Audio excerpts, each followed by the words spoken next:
औज़ुबिल्लाहिमिनश्शैतानिर्रजीम बिस्मिल्लाहिर्रहमानिर्रहीम। मेरा नाम मियां अली सरवर है और ये मेरा ऑफिशियल यूट्यूब चैनल है। बिस्मिल्लाहिर्रहमानिर्रहीम। अल्लाहुम्मा सल्लि व सल्लिम व बारिक अला मुहम्मद व आलिहि व सहाबी अल्फ़ा अल्फ़ी मरत। बिस्मिल्लाहिर्रहमानिर्रहीम। एक शेर आपकी नज़र है। पस्ती से बुलंदी तक प्रवास करता हूँ, पस्ती से बुलंदी की तरफ प्रवास करता हूँ, खुदा का नाम लेकर अपने लफ्ज़ों का आगाज़ करता हूँ। भाईजान अस्सलाम वालेकुम। चलते हैं वीडियो की तरफ। आज मैं आपके सामने पेश करने जा रहा हूँ अल्लाह पर भरोसे की कहानी, जो न सिर्फ हमारा ईमान ताज़ा कर देगी बल्कि हमें ऐसी हकीकत से रोशनार कर देगी कि अल्लाह पर कामिल यकीन हो जाए। इंसान को गरीब से अमीर और फ़कीर से बादशाह बना सकती है। अव्वल तो ये कि इंसान को हर वक्त अल्लाह से उम्मीद रखनी चाहिए कि अगर आज दिन बुरे हैं तो कल अच्छे भी ज़रूर होंगे। गरमान के बादशाह हज़रत मुज़फ़्फ़र गरमान शाही थे, जो कि अपने वक्त के औलिया में से थे। बादशाह भी रात अल्लाह की इबादत में गुजरती और दिन मखलूक की खिदमत में गुजरती। उनकी एक साहबजादी थी जिससे उनको बहुत मोहब्बत थी। उन्होंने अपनी बेटी की तरबियत खालिस दीनी अंदाज में की। सब्र, तकवा, इबादत, ये आली सिफ़ात उसमें मौजूद थी। जब बेटी जवान हो गई तो आपको इसकी शादी की फ़िक्र पड़ गई। शहज़ादी के लिए बड़े बड़े ऊंचे रिश्ते आए, मगर आपने अल्लाह से लो लगा रखी थी। आपकी तमन्ना थी कि वो लड़का तलाश करूँगा जो आबद ज़ाहिद हो। अक्सर वालिदैन को फ़िक्र जो है वो बूढ़ा कर देती है। ये फ़िक्र सिर्फ़ एक घराने की नहीं है। आज भी अक्सर वालिदैन इस फ़िक्र से काफ़ी परेशान हैं। इसी फ़िक्र में बादशाह भी बहुत परेशान था कि मैं कहाँ से लाऊं नेक और परहेज़गार लड़का। इसकी तलाश के लिए वो रातों को मस्जिदों के चक्कर लगाते और कि कौन ज़्यादा इबादत करता है, कौन दुनिया के मेले से नाउमीद। वो दुनिया के मेले से नाउमीद हो गए। लेकिन एक रात आप शहर से बाहर एक वीरान मस्जिद में पहुँचे तो आपने देखा कि एक नौजवान इबादत में मसरूफ़ है और उसके वजूद पर कपकपी तैयारी है। उसकी आँखों से आंसू बरस रहे हैं। आप काफ़ी देर उसे देखते रहे कि ये नौजवान कब नमाज से फ़ारिग हो और उससे कोई बातचीत की जा सके।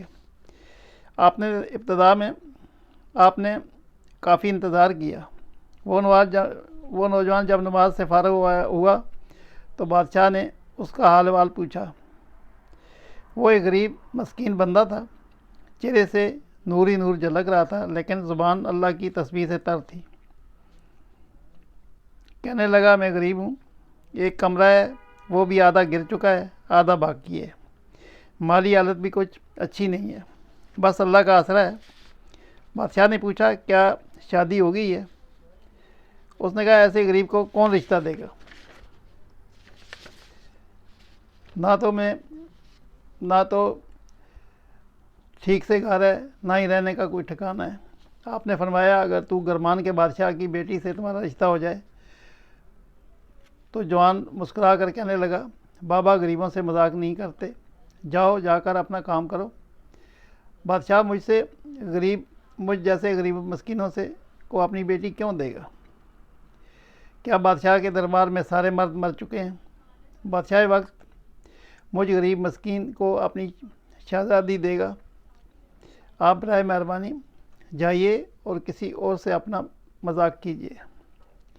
आपने अपनी अंगूठी निकाली और उसको देते हुए कहा, कल तुम गरमान के बादशाह के दरबार में ज़रूर मिलोगे। अगर दरबार रोके तो उसे ये अंगूठी दिखा देना, वो तुम्हें मुझ तक पहुंचा देगा। सुबह वादे के मुताबिक वो नौजवान दरबार में पहुंचा दरबान को अंगूठी दिखाई, तो दरबान उसे बादशाह तक ले गया। नौजवान ये देखकर हैरान रह गया कि रात को जो बूढ़ा मिला था वो बादशाह सलामत है। नौजवान को पहले रात वाली बात पर शर्मिंदा था, दिल ही दिल में कहा मुझे बादशाह वक्त के साथ ऐसी बात नहीं करनी चाहिए थी। बादशाह ने नौजवान की आंखों में शर्मिंदगी देखी तो उससे कहा परेशान मत हो, मैं तुम्हारी किसी बात से खफा नहीं हूँ, बल्कि मैं तो खुश हूँ कि तुम्हें अल्लाह ताला ने मुझे अल्लाह ताला ने तुम जैसा दामाद दिया है। बादशाह ने उसी वक्त काजी को बुलवाया, निकाह पढ़वा दिया और इन्हें इन्हीं कपड़ों में बेटी को रुखसत कर दिया। अपनी बेटी को नसीहत की कि बेटी अच्छे बुरे हालात से सब पर आते हैं, सब्र से काम लेना और अल्लाह की रज़ा में राज़ी रहना। मुझे उम्मीद है कि अल्लाह पाक तुम्हारे साथ और तुम्हें कभी भी भूखा नहीं रखेगा। अल्लाह ताला तुम्हारा साथ रहेगा और तुम्हें कभी भूखा नहीं रहने देगा। नौजवान बहुत खुश था, उसे ऐसा मालूम होता था जैसे मैं कोई ख्वाब देख रहा हूँ। अभी नींद से मैं बेदार हूँगा और मेरा ख्वाब टूट जाएगा। शहज़ादी ने आगे बढ़कर नौजवान को खुश आमदीद कहा कि अब मैं आपके घर रहूँगी, चाहे जैसा भी आपका घर हो। अब अपने अब्बा बादशाह हजूर के यहाँ ज़्यादा ना रुकूंगी। वो नौजवान अपनी बीवी को लेकर अपने घर पहुँचा। उसने दरवाज़ा खोला और दुल्हन ने अपना एक पाँव अंदर दाखिल किया। उसे घड़े पर पड़ा हुआ एक रोटी का टुकड़ा नज़र आ गया। उसने अपना पाँव फ़ौरन बाहर निकाल लिया। कहने लगी ये क्या है? दूल्हा बोला मेरा खाने पकाने वाला कोई नहीं है और मैं सहरी के बाद रोज़ा रखने के लिए मैंने रोटी पकाई थी, आधी रोटी इफ्तारी के लिए रखी है। शहज़ादी उसी वक्त समझ गई कि इस शख्स का अल्लाह पर ईमान कमज़ोर है। कहने लगी तुम्हारा ईमान बहुत कमज़ोर है। अल्लाह के बंदे, जो ज़ात तुम्हें सहरी में खिला सकती है वो तुम्हें इफ्तारी का भी बंदोबस्त तुम्हारे लिए कर सकती है। इस घर में या तो ये रोटी रहेगी या फिर मैं रहूँगी। जाओ पहले इसको अल्लाह की राह में सदका करके आओ, फिर मैं तुम्हारे घर में कदम रखूँगी।